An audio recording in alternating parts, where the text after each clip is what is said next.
Malaking tulong po sa amin dito sa Barangay Munik yung bigas na yan kasi po talaga pong taghirap ngayon sa amin.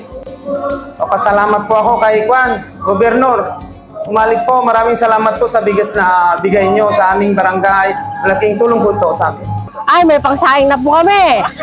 Ay, malaking tulong po sa amin to, lalo sa pang-araw-araw. Malaking pakinabang po sa amin to, kasi wala na rin po sa aking business.